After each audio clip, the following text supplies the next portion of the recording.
Hello दोस्तों, स्वागत है आप सभी का हमारे इस चैनल पर। दोस्तों, आज के इस वीडियो में हम लोग पढ़ेंगे धातु युग के बारे में। प्राचीन भारतीय इतिहास का एक महत्वपूर्ण टॉपिक है धातु युग। इसमें हम लोग विभिन्न प्रकार के धातुओं के बारे में पढ़ेंगे। जैसे धातु युग के बारे में पढ़ेंगे, धातुओं के बारे में न पढ़ करके हम लोग धातु युग जैसे ताम्रपाषाण का नाम आपने सुना होगा, लौह युग का नाम सुना होगा, कांस्य युगीन सभ्यता आपने सुना होगा। तो इन सभी के बारे में हम लोग को अध्ययन करना कि ताम्रपाषाण काल क्या है, लौह युग क्या है, कांस्य युग क्या है। इसके पहले मैंने आपको पाषाण काल के बारे में बताया था। तो मैंने पाषाण काल पूरा आपको डिटेल में बताया है कि उसमें कौन कौन से काल हैं, कितने भागों में बांटा गया है। मैंने आपको पूरा पाषाण काल, मध्य पाषाण काल, नवपाषाण काल बहुत डिटेल में पढ़ाया है। तो आज बेसिकली हमारा फोकस रहेगा धातु युग, और धातु युग में हमारा फोकस रहेगा ताम्रपाषाण युग पर, क्योंकि सबसे इम्पॉर्टेंट है धातु युग में ताम्रपाषाण काल। तो ये देखिए, यहाँ पे ये तांबे को गला करके औजार बनाए जा रहे हैं, उपकरण बनाए जा रहे हैं। ये देखिए, ये सब उपकरण है। ये सांचा है, यहाँ आप देखिए ये क्या है, एक सांचा है। अभी इसको तांबे को गला करके इसी में डाला जाएगा और फिर हथियार बनाया जाएगा, उपकरण बनाया जाएगा। तो इसको तांबा का युग आप कह सकते हैं, ताम्रपाषाण युग कह सकते हैं। ताम्रपाषाण का मतलब क्या है, तांबा और पाषाण यानी दोनों को मिला करके औजार बनाए जाने लगे।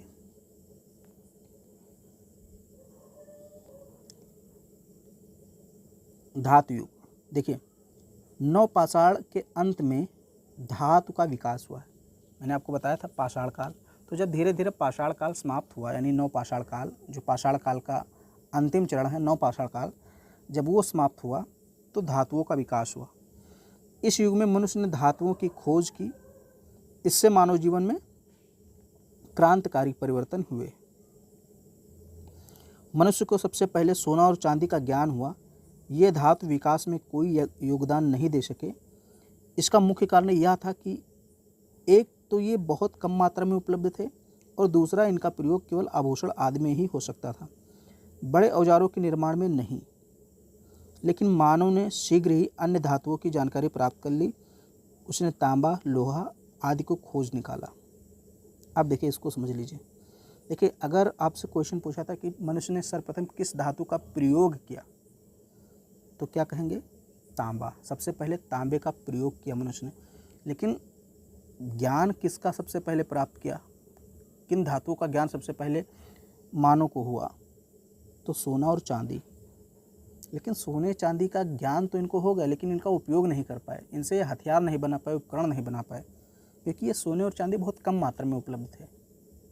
लेकिन जब तांबे की खोज हुई तो तांबे जहाँ भी मिले बहुत अधिक मात्रा में मिले। तो इनसे उपकरण बनाए जाने लगा, औजार बनाए जाने लगा, बर्तन बनाए जाने लगा।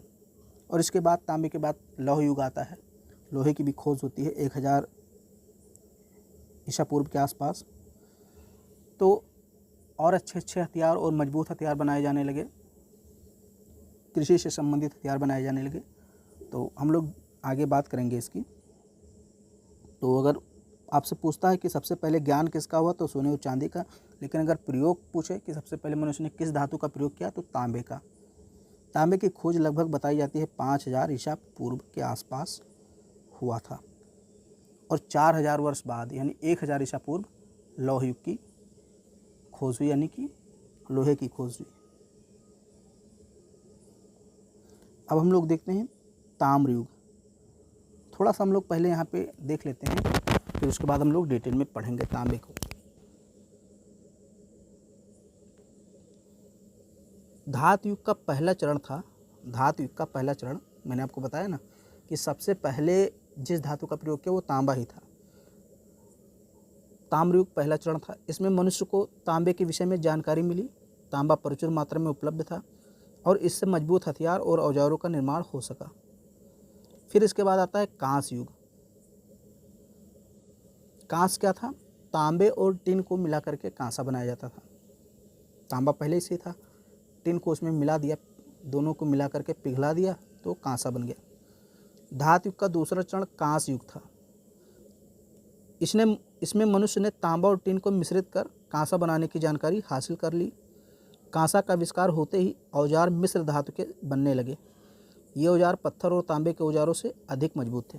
जो कांसे के औजार थे ये पत्थर और तांबे से अधिक मजबूत होते थे। इस काल में जहाज निर्माण, औजारों का निर्माण तथा बढ़ईगिरी के मामले में प्रगति हुई। लौह युग की बात करते हैं। धातु युग का सबसे महत्वपूर्ण चरण लौह युग था। ओके, सबसे महत्वपूर्ण चरण कहा जाता है लौह युग को। लोहे की खोज से औजारों के निर्माण तथा कृषि के क्षेत्र में क्रांतिकारी परिवर्तन हुए। कृषि के क्षेत्र में क्रांतिकारी परिवर्तन कैसे होंगे? क्योंकि लोहे की खोज हुई तो लोहे के उपकरण बनने लगे, कृषि से संबंधित हथियार, औजार, उपकरण बनने लगे, तो कृषि के क्षेत्र में बहुत ज़्यादा परिवर्तन हो गया।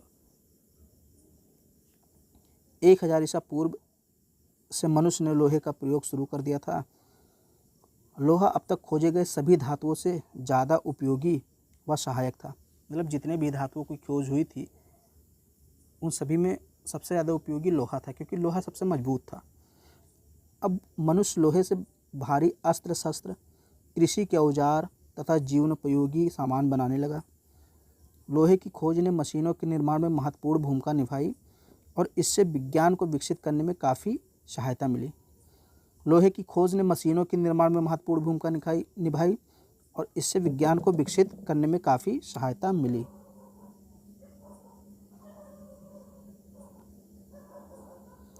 धातु युग में मनुष्य सभ्य बना और उसके सामाजिक, राजनीतिक, आर्थिक और सांस्कृतिक अवस्था में परिवर्तन हुआ और वे विकसित और सुदृढ़ हुए।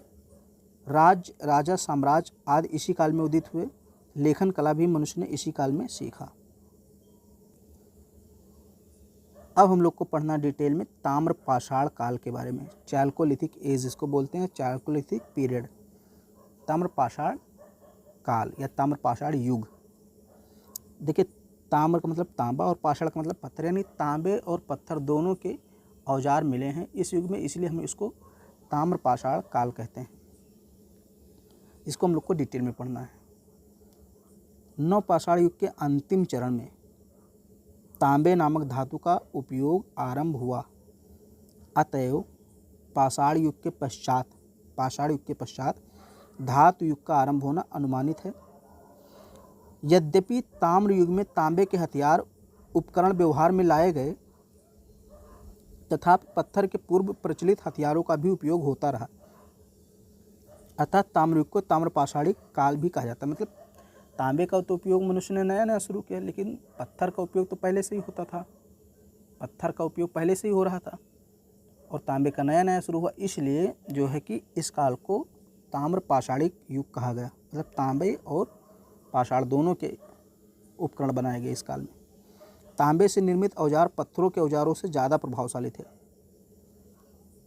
क्योंकि ये उनकी अपेक्षा तीखे थे और इन्हें किसी भी आकार में आसानी से ढाला जा सकता था। दूसरा, तांबे से औजारों का निर्माण करना भी आसान था, क्योंकि इन्हें पिघलाना आसान था और बाद में कोई भी आकार देना सरल था।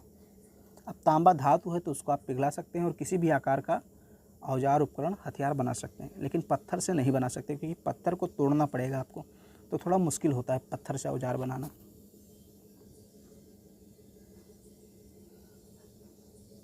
नवपाषाण काल में कृषि की शुरुआत के साथ ही मानव के जीवन में स्थायित्व आ गए। स्थायित्व मतलब अब चूँकि मनुष्य कृषि करना जान गया तो उसके जीवन में स्थायित्व आ गया। इसका मतलब ये है कि मनुष्य अब एक जगह पर रह कर काम करने लगा। अब घुमक्कड़ जीवन उसका छूट गया, यानी अब घूमने वाला काम उसने छोड़ दिया, एक जगह रहने लगा घर बना के। और साथ ही उसने पशुपालन की शुरुआत भी कर दी थी। इस काल का मानव अब खाद्य संग्रहकर्ता से खाद्य उत्पादनकर्ता बन गया। ये मैंने आपको बताया था नवपाषाण काल में, पिछला वीडियो आप देख लीजिए, पाषाण युग अच्छे से देखेंगे तो वहाँ मैंने बताया था कि कृषि की शुरुआत कब हुई, पशुपालन की शुरुआत कब हुई। कृषि कार्य में प्रायः स्त्रियां संलिप्त रहती थीं और शिकार में पुरुष। कालांतर में जब मानव स्थायी तौर पर बसने लगा तथा जनसंख्या की वृद्धि के कारण उनके भरण पोषण के लिए जब अतिरिक्त अन्न की आवश्यकता पड़ी, तो इस ज़रूरत को पूरा करने के लिए नई तकनीक के विकास पर जोर दिया गया। तकनीकी क्षेत्र में यह परिवर्तन लाने में धातुओं के आविष्कार का बहुत बड़ा योगदान है, जिसके कारण इस समय के समाज में आमूलचूल परिवर्तन हुए। मतलब आप देखते हैं कि धीरे धीरे जब जनसंख्या बढ़ती है तो भरण पोषण के लिए यानी खाने पीने के लिए ज़्यादा अनाजों की ज़रूरत पड़ी। अब ज़्यादा अनाज कैसे आएंगे, तो उसमें जो है धातुओं के आविष्कार ने बहुत बड़ा योगदान दिया, क्योंकि धातुओं का जब खोज हुआ तो उनसे उपकरण बनाए गए कृषि से संबंधित। उन उपकरणों की सहायता से ज़्यादा अन्न उपजाया गया, तो लोगों का भरण पोषण हुआ। तो कहा जाता है कि मानव इतिहास में धातुओं का आविष्कार या धातुओं का खोज बहुत बड़ा परिवर्तन लाता है। इसी को कहा गया आमूल परिवर्तन, मतलब मूल से ही परिवर्तन कर देना, यानी पूरा का पूरा बदल देना। ताम्रपाषाण युग में धातु ज्ञान के अतिरिक्त और भी बहुत चीज़ों का आविष्कार हुआ। जैसे देखिए, यहाँ आविष्कार कहने का मतलब खोज हुआ। ओके, जैसे कुम्हार की भट्टियाँ, चाक इत्यादि। इससे बर्तनों को अच्छी तरह बनाया गया, पकाया जा सकता है। कुम्हार की भट्टियाँ, कुम्हार मतलब भट्टी जिसमें बर्तनों को पकाया जाता है, और चाक का मतलब जो गोल गोल होता है जिसपे मिट्टी के बर्तन बनाए जाते हैं। इस कार्य को भी निपुण व्यक्ति या वर्ग ही संपन्न कर सकता था, साधारण व्यक्ति नहीं। इसलिए मृद भांडों का निर्माण करने वाला एक अन्य वर्ग यानी कुम्हार वर्ग भी इस काल में अस्तित्व में आया। ओके, तो ताम्रपाषाण काल में एक नया वर्ग सामने आया जिसको कुम्हार वर्ग कहते हैं, जो मिट्टी के बर्तन बनाता था। इस काल में चूंकि कृषि से अधिक अन्न उत्पादन की आवश्यकता थी, तो इसके लिए भी कृषि में नए नए तरीकों का आविष्कार हुआ। अभी तक कृषि का कार्य अधिकतर स्त्रियां ही करती थीं, परंतु अन्न उत्पादन की मांग में वृद्धि होने के कारण अन्न मतलब अनाज के उत्पादन की मांग में वृद्धि होने के कारण मानव ने बैलों द्वारा खींचकर खेती करना आरंभ कर दिया। चूँकि अन्न उत्पादन की मांग ज़्यादा हो रही थी, जनसंख्या बढ़ रही थी, तो उत्पादन भी बढ़ाना था, तो मांग ज़्यादा हो रही थी, तो लोगों ने बैलों का उपयोग शुरू कर दिया। बैलों से कृषि करने लगे, खेत जोतने लगे। इस प्रकार उसने पशु शक्ति को काबू कर अपने प्रभुत्व बढ़ा लिया। इस काल के मानव ने व्यक्तिगत संपत्ति की अवधारणा को अपनाया। जिसके पास ज़्यादा संपत्ति यानी जिसके पास ज़्यादा धन, उसका ज़्यादा महत्व। मतलब ये कॉन्सेप्ट अब लोगों के दिमाग में आ गया था कि अगर हमारे पास धन ज़्यादा होगा, अनाज ज़्यादा होगा, पशु ज़्यादा होगा, तो हमारा महत्व भी ज़्यादा होगा। ये कब आया उनके दिमाग में? ये भावना कब आई? ताम्रपाषाण युग में। इसके साथ ही ईंटों के घर बनाना, मुद्रांक का प्रचलन इस काल में शुरू हुआ, जो व्यक्तिगत संपत्ति और शक्ति का द्योतक था। इस प्रकार हम देखते हैं कि ताम्रपाषाण युग विशेषीकरण का काल था। इसके अतिरिक्त पहिए वाली गाड़ी की शुरुआत हो गई, जिससे एक स्थान से दूसरे स्थान पर जाना आसान हो गया। अब हम लोग देखते हैं ताम्रपाषाण काल का सामाजिक जीवन कैसा था। सोशल लाइफ, समाज कैसा था उस टाइम का, कौन कौन से वर्ग थे। यद्यपि इस काल में लोगों का मुख्य व्यवसाय कृषि था, लेकिन इसके अतिरिक्त विभिन्न प्रकार के शिल्प उद्योग भी अस्तित्व में आ गए थे, जैसे धातु विशेषज्ञ, कुम्हार, कारीगर इत्यादि। तो ये मतलब ये वर्ग थे, यानी धातु विशेषज्ञ, धातुओं के बारे में जिनको विशेषज्ञता प्राप्त हो, कुम्हार जो मिट्टी के बर्तन बनाए, कारीगर, ये सब समाज के वर्ग थे। इस प्रकार वर्ग की कार्य निपुणता इस काल में देखने को मिलती है। समाज के विभिन्न वर्ग एक दूसरे पर आश्रित थे, मतलब एक दूसरे का काम पड़ता था, एक दूसरे पर आश्रित थे, निर्भर थे। यहाँ भी पितृ सत्तात्मक समाज देखने को मिलता है। इस काल में कुम्हारों तथा शिल्पियों के प्रशिक्षण कार्य में शिक्षा पुत्रों को या शिष्यों को दी जाती थी। मतलब जैसे कुम्हार का जो काम है वो उसके बेटे को दी जाएगी या उसके शिष्य को। होता नहीं, पिता जो काम करते हैं वही काम बेटा करे, फिर उसका बेटा करे। तो मतलब जो प्रशिक्षण दिया जाता था किसी काम का, वो उसके पुत्र को दिया जाता था या उसके किसी प्रिय शिष्य को दिया जाता था। तथा लोगों के स्थानांतरण के प्रमाण मिलते हैं। ये लोग प्रायः व्यापार विनिमय द्वारा ही अपनी आवश्यकताओं की पूर्ति करते थे। लोगों के स्थानांतरण का मतलब ये है कि चूँकि मैंने कहा ना कि लोग एक दूसरे पर निर्भर थे, तो किसी के पास कोई वस्तु है और उसे किसी दूसरी वस्तु की ज़रूरत है, तो वस्तु विनिमय का मतलब होता है वस्तुओं का आदान प्रदान। यानी हमारे पास जो वस्तु ज़्यादा है उसको मैं किसी और को दे दूँगा, और उसके पास कोई वस्तु है जिसकी आवश्यकता मुझे है, तो उससे वो वस्तु मैं ले लूँगा। तो वस्तु विनिमय मतलब वस्तुओं का आदान प्रदान, यानी उसमें सिक्के का, रुपये पैसे का कोई कॉन्सेप्ट नहीं था, वस्तुओं से एक्सचेंज किया जाता था। उसी को वस्तु विनिमय प्रणाली कहा गया। मुख्य व्यवसाय कृषि था। इन स्थलों में इनाम गांव कहाँ है? महाराष्ट्र में है। ओके, इनाम गांव प्रमुख है जहां लोग कृषि पर ही आधारित ग्रामीण जीवन व्यवस्था में रहते थे। यहाँ पर जातीयता के प्रमाण, सरदार के घर के प्रमाण बस्ती के केंद्र में होने से मिलते हैं।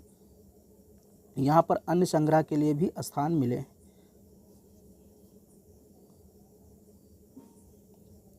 अब देखते हैं कि ताम्रपाषाण काल में घरों का निर्माण कैसे होता था। इस काल में लोग मुख्यतः स्थायी रूप से कच्ची ईंटों या सूर्य की रोशनी में सुखाई गई ईंटों के बने घर में रहते थे। ओके, तो कच्ची ईंटों का या सूर्य की रोशनी में मिट्टी की ईंटें सुखाई जाती थी, उससे घर बनाए जाते थे। परंतु कुछ स्थानों पर जैसे राजस्थान के कुछ घरों में पत्थरों के दीवार भी मिलते हैं। राजस्थान के कुछ घरों में पत्थरों की दीवारें पाई गई हैं।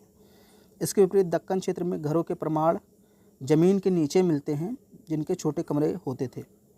ओके, दक्कन यानी दक्षिण भारत में देखेंगे तो जमीन के अंदर घर बनाए गए हैं।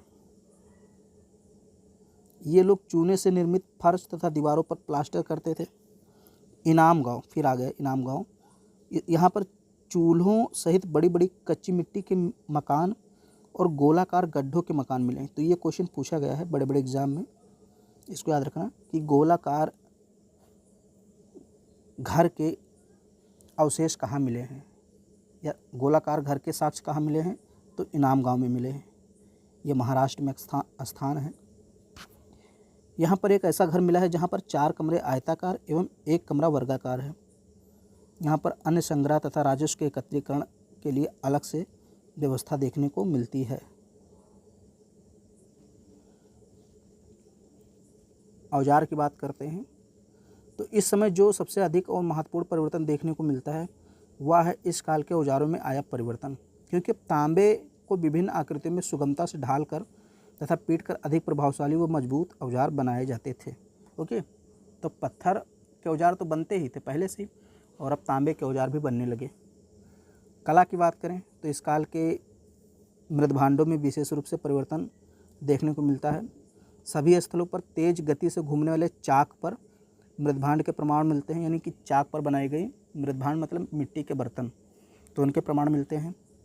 जोरवे में कुम्हार द्वारा चाक पर सुंदर बर्तन बनाए जाने के प्रमाण मिलते हैं। यहाँ पर शिल्पी के बारे में भी प्रमाण मिलता है। जोरवे क्या है?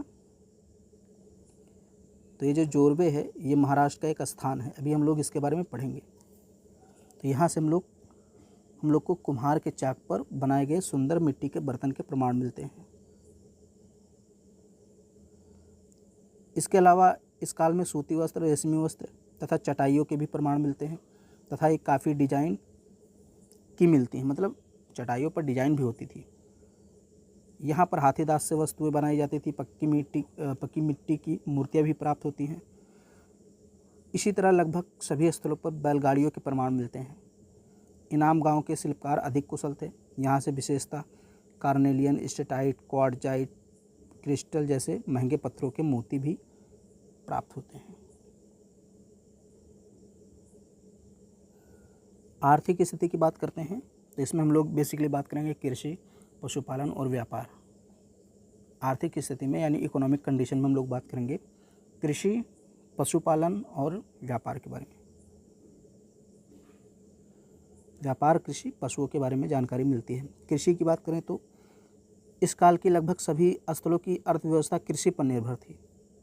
ताम्रपाषाण काल में जितने भी स्थान मिले हैं, हम लोग बात करेंगे अभी आगे ताम्रपाषाण के स्थानों के बारे में।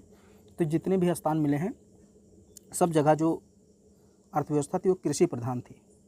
कुछ स्थलों पर अतिरिक्त उत्पादन के विभिन्न उपायों द्वारा प्रयोग किया गया है। ये प्रायः कृषि को जोतने के लिए पशुओं का प्रयोग करते थे। ओके, कृषि मतलब खेत को जोतने के लिए पशुओं का प्रयोग करते थे।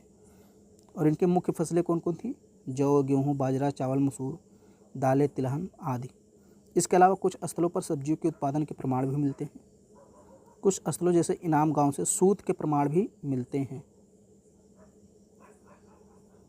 ये आपका है, इसको जोठा बोलते हैं, यॉक भी बोलते हैं इसको, यॉक, जोठा भी बोलते हैं। इसमें बैलों को बांधा जाता है खेत जोतने के लिए। ये देखिए, इस काल में कृषि करने के लिए जूले यानी योक के साथ बैलों का प्रयोग कृषि करने में लग गए थे। यही है योक या जूले। इसी को जूला, जोठा, योक बोलते हैं। इसलिए इन पशुओं को विशेष बाड़ों में रखकर अच्छी तरह खिलाया जाता था। इनका गोबर इकट्ठा कर खेतों में खाद के रूप में प्रयोग कर अधिक फसल उगाई जाने लगी। अब पशुपालन की बात करते हैं। गाय, भेड़, बकरी इत्यादि को पालतू बनाया जाना देखने को मिलता है, जिनका प्रयोग दूध एवं मांस के लिए किया जाता था। बैल तथा ऊंट को भी पालने के प्रमाण मिलते हैं, जिनकी सहायता से कृषि की जाती थी।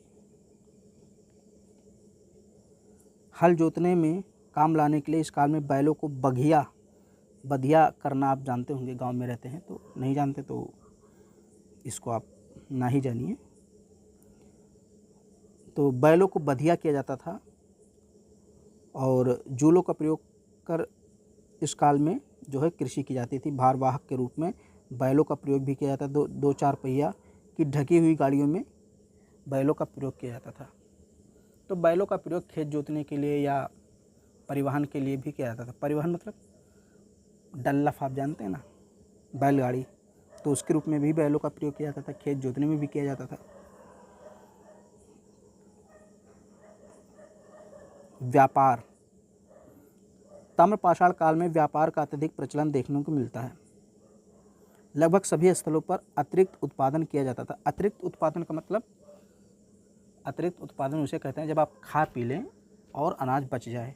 यानी मान लीजिए आपके परिवार के लिए 1 कुंटल अनाज की ज़रूरत है सालाना, लेकिन आप 4 कुंटल उत्पादन करते हैं, तो 1 कुंटल तो आप खाएंगे साल भर, लेकिन 3 कुंटल आपका अतिरिक्त उत्पादन हुआ, उसको आप व्यापार करेंगे, बेचेंगे, तो उसी को अतिरिक्त उत्पादन कहा जाता है। अब इसका मुख्य उद्देश्य क्या करना था? व्यापार करना था। कीमती पत्थरों, धातुओं इत्यादि के आयात के लिए कृषि उपजों को दिया जाता था। हम लोग क्या करते थे? विदेशों से यानी दूसरे देशों से कीमती पत्थर मंगाते थे, धातु मंगाते थे, सोना चांदी मंगाते थे और अपने देश से अनाज देते थे। तो जिन्हें इन लोगों को ज़रूरत से अधिक उपजाना पड़ता था ताकि वस्तु विनिमय चूँकि उसमें पैसे चलते नहीं थे, तो वस्तु विनिमय यानी वस्तुओं का एक्सचेंज होता था। इसी के आधार पर व्यापार में इन्हें प्रयुक्त किया जा सके। बैलगाड़ियों का प्रयोग व्यापार के लिए किया जाता था।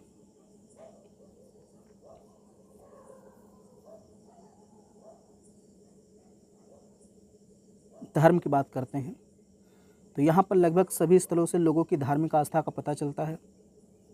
लोग मृतकों का संस्कार एक विशेष विधि द्वारा करते थे। मृतकों के साथ खाने पीने की चीज़ें आंगन में दबा देते थे, यानी कि आंगन में, चूँकि अपने आंगन में ही शव को दफनाते थे और उसके साथ में उसकी खाने पीने की या उसकी कोई प्रिय वस्तु है उस मृतक के साथ दफना देते थे। इस काल में बैल पूजा भी होती थी। उनका प्रयोग मांस, दूध, भारवाहक के रूप में किया जाता था। यहाँ ऊँट का प्रयोग मरुस्थल को पार करने के लिए किया जाता था। इनाम गांव में ये लोग शव को विशेष रूप से उत्तर दक्षिण की ओर गाड़ते थे। यहाँ पर सभी स्थानों से किसी आराध्य देवी की पूजा के प्रमाण मिलते हैं। तो देवी देवता का पूजा उसमें करते थे और शायद पुनर्जन्म या आत्मा में विश्वास भी करते थे, तभी जो है मृतक के साथ उसकी प्रिय वस्तु को दफना देते थे, दबा देते थे। अब देखिए, अभी तक तो हम लोगों ने पढ़ा कि ताम्रपाषाण काल का समाज कैसा था, संस्कृति कैसी थी, धर्म कैसी थी, अर्थव्यवस्था कैसा था। अब हम लोग बात करते हैं भारत में ताम्रपाषाणकालीन संस्कृतियों के बारे में, जो कि 2100 ईसा पूर्व से 700 ईसा पूर्व के बीच रही थी। विभिन्न संस्कृतियाँ जैसे आहार संस्कृति, बनास संस्कृति, मालवा संस्कृति, कायथा संस्कृति। संस्कृति का मतलब होता है सभ्यता का छोटा रूप। ओके, जैसे पहले कोई सभ्यता होती है ना, तो पहले उसका छोटा रूप संस्कृति होता है। जब वो संस्कृति एक विस्तृत क्षेत्र में फैल जाती है, उसके तौर तरीके बृहद क्षेत्र में अपनाए जाने लगते हैं, तो संस्कृति सभ्यता का रूप ले लेती है। जैसे सिंधु घाटी सभ्यता आप पढ़ते हैं तो वो पहले सभ्यता ही नहीं था, पहले वो संस्कृति रहेगी छोटी सी, फिर धीरे धीरे उसके तौर तरीके, उसके खान पान, रहन सहन, वेशभूषा जब बृहद क्षेत्र में अपनाया जाने लगा, लोग फॉलो करने लगे, तो सभ्यता हो गया। तो यहाँ पर हम लोग बेसिकली संस्कृतियों के बारे में पढ़ेंगे। कुछ छोटी छोटी संस्कृतियाँ हैं जो ताम्रपाषाणकालीन संस्कृतियाँ हैं। देखिए, इस काल में मनुष्य पत्थर एवं तांबे के उपकरण व औजार प्रयोग करने लगा था। इसी कारण इस काल को ताम्रपाषाण काल कहते हैं। लगभग 5000 ईसा पूर्व में मनुष्य ने सर्वप्रथम जिस धातु का प्रयोग किया वह तांबा था। ताम्र पाषाणकालीन संस्कृतियाँ कृषक ग्रामीण संस्कृतियाँ थीं। ओके, तो जितनी भी संस्कृति मैं अभी आपको पढ़ाऊँगा ये सभी ग्रामीण संस्कृति थी, कोई भी नगरीय संस्कृति नहीं थी। सबसे पहले हम लोग बात करते हैं राजस्थान की आहाड़ संस्कृति या बनास संस्कृति। इसको आहाड़ या बनास दोनों बोलते हैं। तो ये राजस्थान में पनपी थी, यानी पल्लवित हुई थी, आहाड़ या बनास। ओके, प्रमुख स्थल इस संस्कृति के कौन कौन से थे? आहाड़, बालाथल और गिलुंद। तो अगर आपसे पूछता है गिलुंद कहाँ है, बालाथल कहाँ है, आहाड़ कहाँ है, तो ये सब राजस्थान में है। आहाड़ को तांबोती भी कहा जाता है क्योंकि यहाँ बड़े पैमाने पर तांबा मिलता है।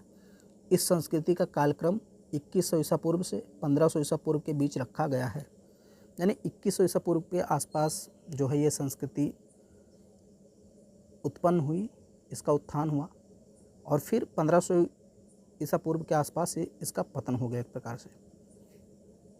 आहाड़ के लोग पत्थर के बने घरों में रहते थे। गिलुंद इस संस्कृति का स्थानीय केंद्र माना गया है। गिलुंद, ओके, कहाँ रहते थे? पत्थर के बने घरों में। यहाँ से पक्की ईंटों के निर्माण के साक्ष्य मिले हैं। यहाँ से तांबे की बनी कुल्हाड़ियाँ, चूड़ियाँ, चादरें प्राप्त हुई हैं। तो ये पहली संस्कृति है राजस्थान की, आहाड़ संस्कृति या बनास संस्कृति। ये सब ताम्र पाषाण काल की संस्कृतियाँ हैं। ओके, तो याद रखिएगा, ये ध्यान में रखिएगा। दूसरी संस्कृति आती कायथा संस्कृति, मध्य प्रदेश में। इसके स्थानों की प्रमुख बात करें तो प्रमुख स्थान है कायथा और एरण, मध्य प्रदेश में है। कायथा संस्कृति के मृत भांडों पर प्राक हड़प्पन, हड़प्पन और हड़प्पोत्तर संस्कृति का प्रभाव दिखाई देता है।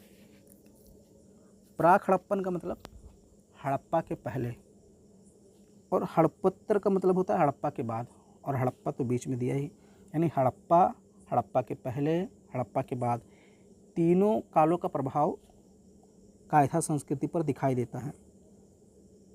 यहाँ से स्टेटाइट और कार्नेलियन जैसे कीमती पत्थरों के हार प्राप्त हुए हैं। इसका समयकाल 2000 ईसा पूर्व से 1800 ईसा पूर्व के बीच है। एरण अभिलेख से सती प्रथा के प्रथम अभिलेखीय साक्ष्य मिले हैं। तो ये हम लोग आगे पढ़ेंगे सती प्रथा के बारे में। तो वहाँ पे देखेंगे कि जो सती प्रथा का प्रथम उल्लेख मिलता है वो एरण अभिलेख से मिलता है। फिर इसके बाद अगली संस्कृति है मालवा संस्कृति, ये भी मध्य प्रदेश में है। प्रमुख स्थल की बात करें तो कायथा, एरण, नौदा टोली।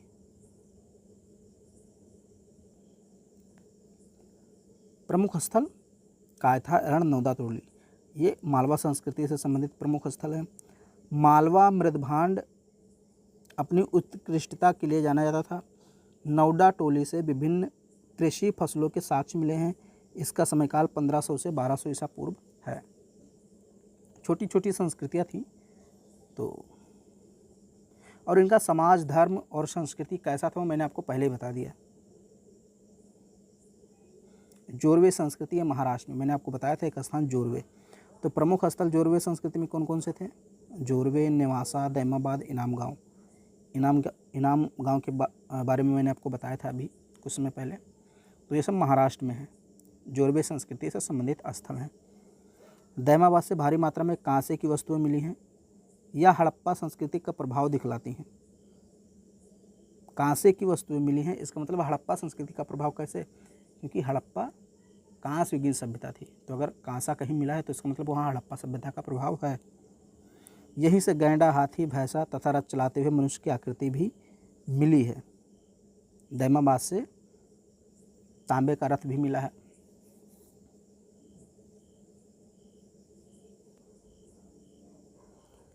इनाम गांव ताम्रपाषाण युग की एक बस्ती थी, बड़ी बस्ती थी। यह बस्ती किला बंद थी और खाई से घिरी हुई थी।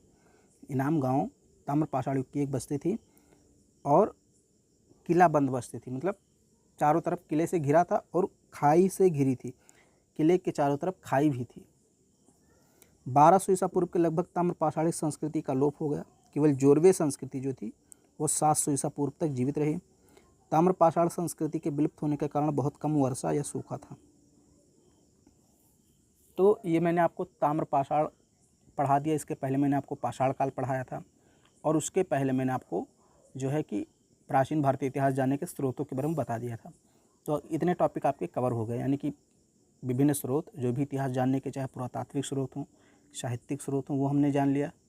फिर पाषाण काल मैंने आपको अच्छे से पढ़ाया डिटेल में, और फिर ताम्र पाषाण काल।